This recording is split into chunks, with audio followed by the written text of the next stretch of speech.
Cranberry Thanksgiving by Wende and Harry Devlin. To Todd Noel Devlin. Maggie darted about like a black stocking bird in search of wood for the fireplace.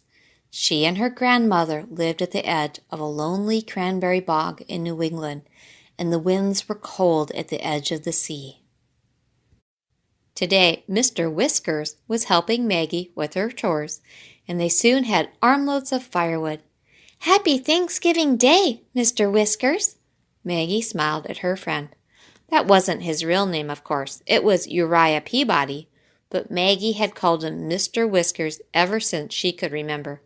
Maggie was very fond of Mr. Whiskers. Her grandmother was not. "Too many whiskers and not enough soap," she often said to Maggie. "Mr. Whiskers, indeed," sniffed Grandmother, peeking from her kitchen window. She pulled the curtains tight again. Whenever Grandmother baked her cranberry bread, she pulled her curtains tight.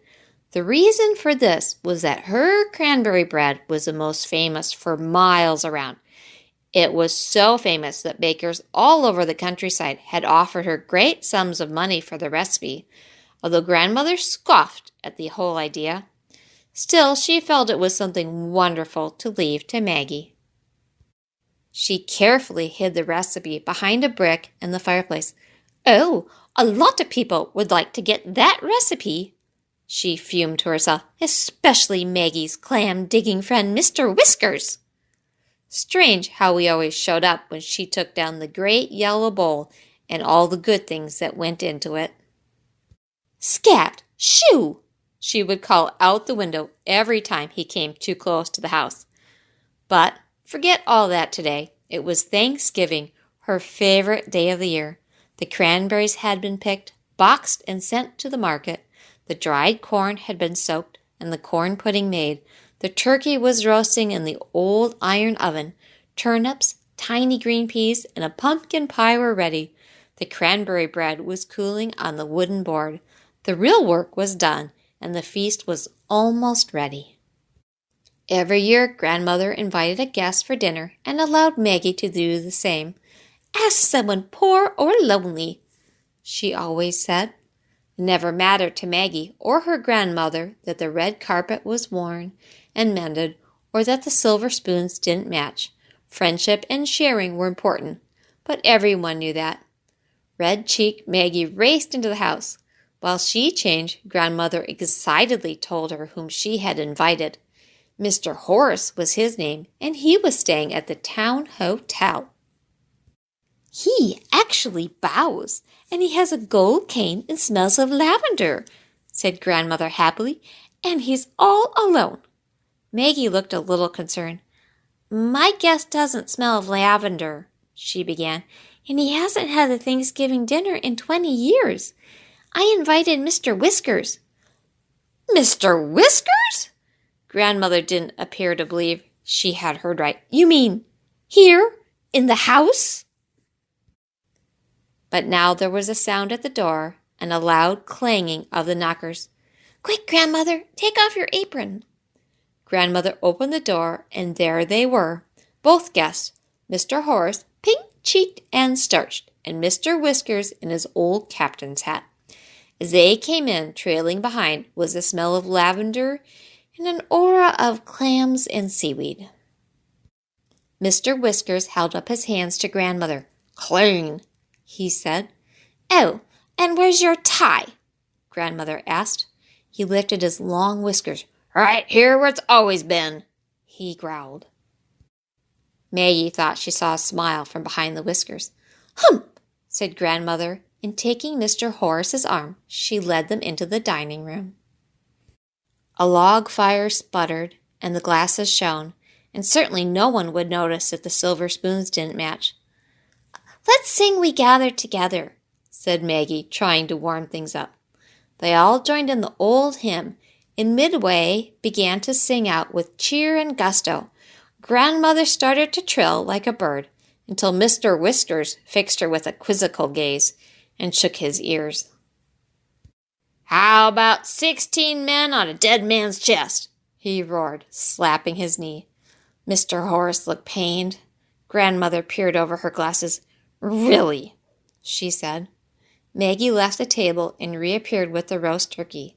The corn pudding, peas, cranberry jelly, and turnips soon followed, and then came pale, sweet butter and grandmother's famous cranberry bread. "Feast of feasts," murmured Mr. Whiskers. "Well, we have all heard about your cranberry bread," chuckled Mr. Horace, "and the recipe hidden in the kitchen fireplace." "It's in the dining room fireplace," said grandmother, and looking over at Mr. Whiskers, she added, "and you, sir, will never find it." Mr. Whiskers stared at the turkey and pretended not to have heard her. Maggie began to get nervous, but she made sure everyone was served some of each dish, and they began to eat. What a great full dinner there was, with everything cooked with crisp edges and tender centers. "How delicious," said Maggie. "How exquisite," said Mr. Horace. "How about some more?" said Mr. Whiskers. At last they finished dinner, and Maggie and grandmother cleared the table and went into the kitchen. "Watch that Whiskers fellow," grandmother whispered to Maggie.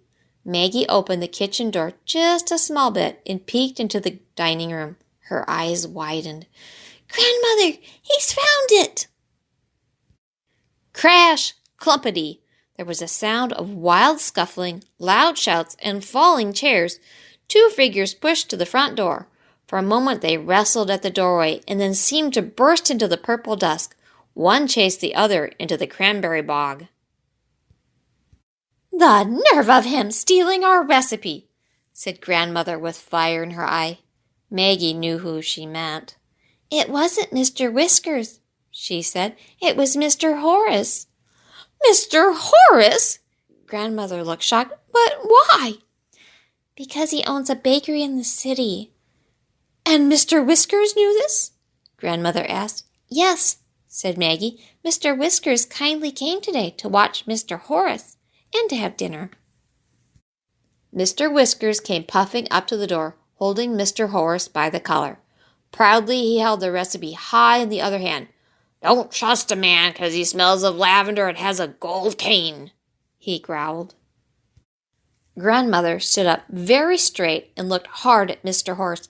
"You, sir," she said, "are a disgrace." "He's worse than that," said Mr. Whiskers. "He's a recipe robber," said Maggie. All the starch seemed to leave Mr. Horace. "No pumpkin pie for you, sir," said grandmother, handing him his cane. Mr. Horace began to sniffle. They left Mr. Horace on the doorstep. Grandmother closed the door firmly, and this time she took Mr. Whiskers' arm into the dining room. Maggie thought she could see Mr. Whiskers smile. They sat by the warm embers of the fire and ate pumpkin pie with whipped cream. "How delicious," said Maggie. "How delightful," said grandmother. "How about another piece?" said Mr. Whiskers. The wind blew and rattled the shutters, and outside the door came a loud wail from Mr. Horace. "Goodness, is he still there?" said Maggie. "Shall we let him in? It is Thanksgiving," said grandmother. "It's especially Thanksgiving on a cranberry farm," Maggie replied encouragingly. They looked at Mr. Whiskers. It took great effort on Mr. Whiskers' part, but with true character he stood up and said, "Maggie, open the door and we shall give him the last piece." "How about 16 men on a dead man's chest?" grandmother asked him while Maggie went to the door. And even his whiskers couldn't hide that smile.